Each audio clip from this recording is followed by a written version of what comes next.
Hari Om. We meet again for the next story in the story series on the Dashavatara. And we saw the first avatara last time, which was Bhagwan's avatara as a fish, the Matsya avatara, isn't it? So what form is Bhagwan going to take today in the second episode? He is going to come as a tortoise, as a kurma. Why would Bhagwan have to come in the form of a tortoise? Let us see. Before that, we will chant the Dashavatara Stotram. This time also, I will chant one line, each line twice, so that you can repeat along with me the second time. Okay? Namasmaranadanyopayam Namasmaranadanyopayam Nahi pashyamo bhavatarane Nahi pashyamo bhavatarane Rama Hare Krishna Hare Rama Hare Krishna Hare Tava Nama Vadami Sada Hare Tava Nama Vadami Sada Hare Vedodhara Vicharamate Vedodhara Vicharamate Somakadanav Samharane Somakadanav Samharane Meenakara Sharira Namo Meenakara Sharira Namo Hari Bhaktam Te Paripalayamam Hari Bhaktam Te Paripalayamam Manthana Chaladharana Hetho Manthana Chaladharana Hetho Devasura Paripalana Bhoho Devasura Paripalana Bhoho Kurmakara Sharira Namo Kurmakara Sharira Namo Hari Bhaktam Te Paripalayamam Hari Bhaktam Te Paripalayamam. So Bhagwan came as a tortoise. Let us see why.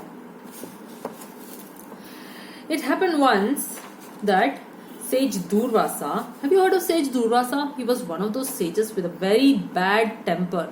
Slightest thing could make him get angry, and if he got angry, he would give a curse. Now, this Sage Durvasa had visited Lord Vishnu in Vaikuntha, and Bhagwan Vishnu had given him a garland. Sage Durvasa was holding that garland and he was walking up, and he noticed that Indra, the Lord of the heavens, the Lord of the Devas, was coming on his white elephant, the Airavata elephant. And Durvasa gave the garland like a prasada, he gave that garland to Indra. And Indra was in some crazy arrogant mood. He took that garland and put it on Airavata. Now for Airavata, the fragrance of that flowers in the garland was just too strong. And that strong fragrance affected Airavata, and he went a little crazy and he just put that mala down and trampled it. Sage Durvasa was watching all this and he got super angry and he said, Indra, how dare you? You have insulted not just me, but you have insulted Lord Vishnu. For that mala was given by Lord Vishnu. It came from Vaikuntha and I gave it to you as a blessing. I thought you might have the prasada of Lord Vishnu. But you didn't deserve this.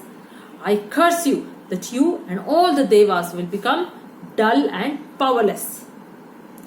And he walked off. Indra suddenly realized what he had done. And a curse given by a sage cannot be revoked. He ran to his father, Lord Brahma. And Lord Brahma said, you do such crazy things now. It's beyond my capacity to do anything here. Let's go to Lord Vishnu. And when they went to Lord Vishnu also chided, scolded Indra and the other devas. And he said, you people, you do whatever you want, manmani, and then when something happens, you come running to me. How fair is this? Now this time, it is completely your fault. So along with my effort, more should be your effort. I will definitely help you, but you have to work that extra hard. And Lord Indra very apologetically said, we are very sorry that we put ourselves in this position, Bhagwan. I know I am to blame, but without your help, we cannot regain Swargaloka. And we will put in all the effort that is needed. All we need is your guidance, your grace, your prasada. Lord Vishnu said, never mind, I will give you a plan. You go according to that, and I will be there to supervise the whole thing, and you will get back your powerful place in Swargaloka. Okay, so what was the plan that Bhagwan unraveled to Lord Indra? He told Indra, look, Indra, you go to the Asuras. Right now there is one Raja Bali ruling, isn't it? You go to him. Right now they are very powerful. So you will have to make friends with them. So tell them that you're going to start off a new project which has been told by me, and that at the end of this project you're going to get Amrita or nectar, which will make you immortal. Immortal meaning no death. And the Asuras will definitely be interested in this. Tell them that at the end of the project you will share half. All the Asuras and all the Devas, everybody will get Amrita. Convince the Asuras for this project and take their help. Then Indra said, but Bhagwan, we know what the Asuras are like. What if they cheat us? Bhagwan said, don't you have faith in me? I told you I will come and help you out. You don't worry about all that. You just do what I have asked you to do. And Lord Indra said, yes, Bhagwan, right away. And they all left Vaikuntha and they went straight to Swargaloka, where now Raja Bali was the king there. And they went to him and proposed this project and said, we are coming from Vaikuntha, and Bhagwan has said that this can be done, and we thought, why not ask you all also, because this will need a team effort, and at the end of it we will share the Amrita. You all the Asuras will also get the Amrita, and we will also get our share of Amrita. And the Asuras, Raja Bali thought, he said, give me a moment. And then he had a small meeting with the other members, other kings around there, and they all decided, okay, this is not the time to really fight with these Devatas. Let's agree to this plan. And after all, we are also going to get Amrita at the end of it, and who doesn't want? And you know, the Devas are very easy to, we will fool them, and we'll get all the nectar to ourselves. They laughed ha about it, and they came back and said, all right, Indra, we will join hands in this project. So they went. Bhagwan had told the Devas that they should be using, this is going to be the churning of the ocean. The milky ocean had to be churned. And what do you need to churn? You need one rod and you need a rope, isn't it, to churn. So Bhagwan had told Indra, take Mount Mandara.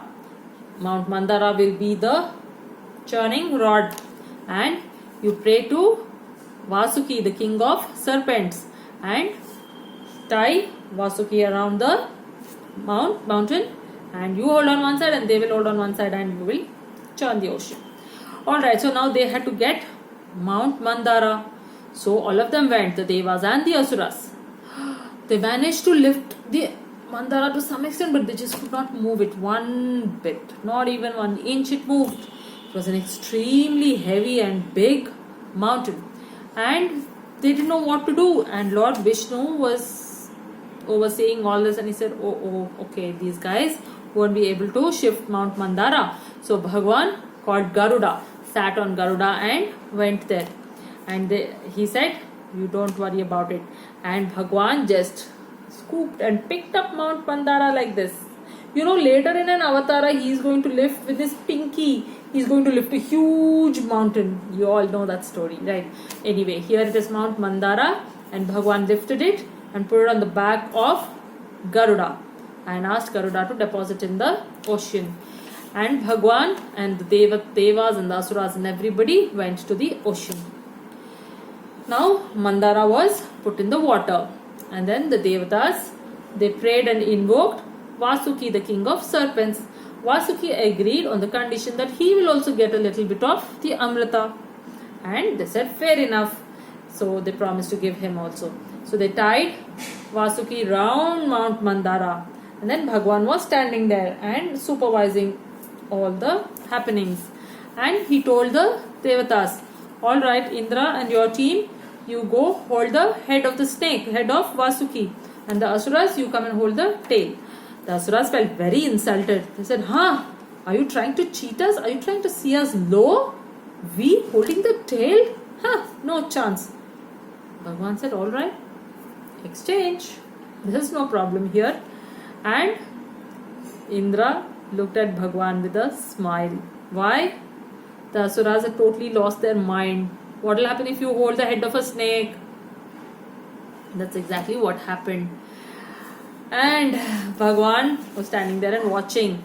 When started the process, it was rubbing, right? So the fumes were coming more near the head, and of course there was some on the side also.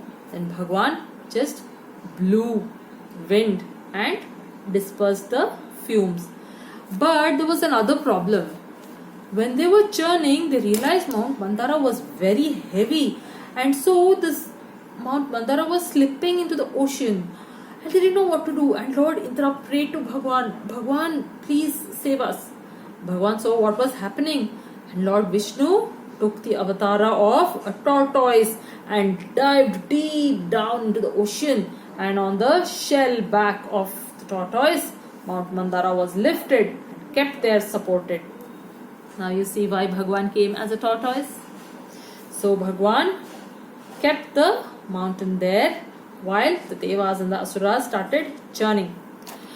Now the fumes that, when they were churning, the ocean has many things in it.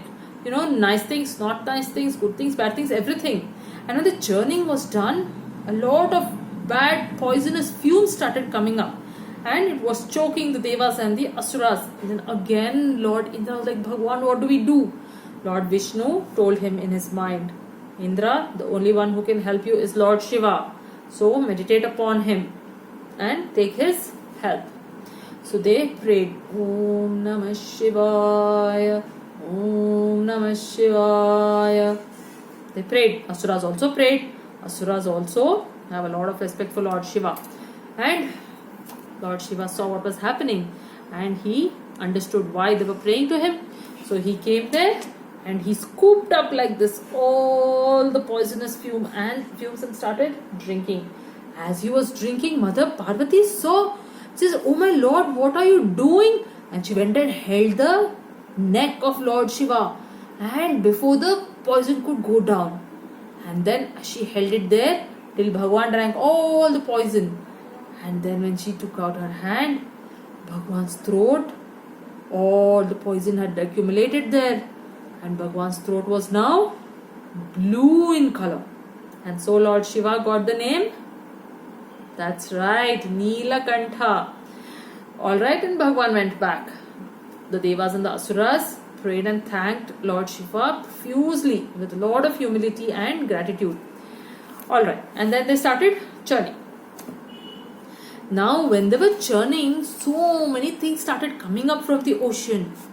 The first thing that came out was a huge kunda, a homa kunda, a sacrificial, like a vessel in which they used for homa and havan and yajnas. So that came out, and that was given to or taken by the sages who used to perform all these yaga yajnas. Okay, then came a white majestic horse called the Uchchaishravas. And as soon as they saw it, the Asura said, this is ours. Lord Indra thought, what is this? He said, Bhagwan has told us not to fight with these guys, so fine, let it be. So he said, alright, you guys take the Uchchaishravas. So that was claimed by the Asuras. And as the churning was continued, there came Airavata. What is Airavata? Yes, the white elephant that Indra possesses. So Indra claimed Airavata to be the Devata's property. Fine. So Airavata was taken to the heavens. And then came a beautiful resplendent gem called the Kaustubha gem. And that gem did not bother about the Devas or the Asuras. It belonged to Lord Vishnu. It belonged here in the Vakshasthala, in the heart place. And it went and installed itself there. Done. So there was no dispute as far as the Kaustubha Mani was concerned. Next came the beautiful Parijata tree with its lovely, cute white and orange flowers. And the Apsaras, as soon as they realized that the Parijata tree had come, they said, "Oh, Parijata, it was always ours." And nobody disputed it. The Parijata was taken to the heavens. Then came a beautiful goddess, shining bright, the most prettiest, the most glorious Devi, Lord Goddess Mahalakshmi. She came from the ocean and with a garland in her hand. That's why she is also called Samudra Rajatanaya. She is the daughter of the ocean. She went straight to Lord Vishnu, because whom does Lakshmi belong to? There is no dispute at all. She went straight Vaikuntha, Mahavishnu. Now you must be getting a doubt. Bhagwan is in Vaikuntha also? Bhagwan is also as a tortoise? Bhagwan has no such problems. He can be in 2 or more places at the same time. Okay. So Devi Lakshmi went, garlanded Lord Vishnu, and that's where she belonged, and that's where she stayed. So then there was no dispute regarding Lakshmi also. Then came another pretty lady, Varuni, and she had a pot of liquor, and this was immediately claimed by the Asuras. Their eyes are always on such things, and they claimed that pot to be theirs. Fine, no dispute. And then came a handsome youth, a handsome young man. He was Dhanvantri, the god of medicine. He came with the pot of Amrita. Now, as soon as Dhanvantri came with the pot of Amrita, and they realized that it was Amrita, before the Devas could even think or do anything, the Asuras just grabbed the pot from him. And they started fighting amongst themselves. They said, "No, give it to me. No, give it to me." The powerful ones took it away, and the ones who were not so powerful were very angry and upset with the powerful Asuras. So all that fight was happening on that side. And the Devas prayed again to Lord Vishnu and said, "What is this, Bhagwan? At the end of this project, we were supposed to at least share it. And now these people have taken away the pot." Immediately, Lord Vishnu came in the form of a beautiful, beautiful lady, Mohini. And she even walked like that, delicately, like how you've seen these models walk on the ramp, like that, like a catwalk. So Mohini also came like that. And the moment she came like that, the Asuras just fell for her, and they forgot all about the Amrita, and they were looking at her with mouth and eyes open. And they said, "Oh my God, we have never seen any lady as beautiful as you are. Who are you?" And she said, "I am Mohini." The Asura said, "Oh, please come, come, come." And she asked, "What is that in your hand?" And the Asura said, "Oh, this is a pot of nectar. Yes, you are the answer to our troubles. We knew it. See, you are the most beautiful lady and you are ours. And we know that you are not going to do any partiality. We know that you will distribute it properly to all of us. So let the Devatas be there. We all Asuras, we are going to sit down now and you give all of us the nectar." Everybody agreed. The powerful Asuras, the non-powerful Asuras, everybody agreed. Mohini said, "But I have my condition." They said, "Any condition is fine with us. You just be with us. That's all." They said, "Are you sure?" They said, yes, absolutely sure." Then Mohini said, "Okay, then listen to me. Whatever I do with this nectar, you must not question me. You must not question me." The Asura says, "Oh, no problem. We know that you are not going to create any trouble for us." This is what happens to Asuras who forget the priority and they lost their mind to a beautiful woman. Well, Mohini, who was none other than Lord Vishnu, took that pot and she said, okay, all the devatas sit in one line, all the asuras sit in one line. Alright, they all sat and she started serving from the devatas side.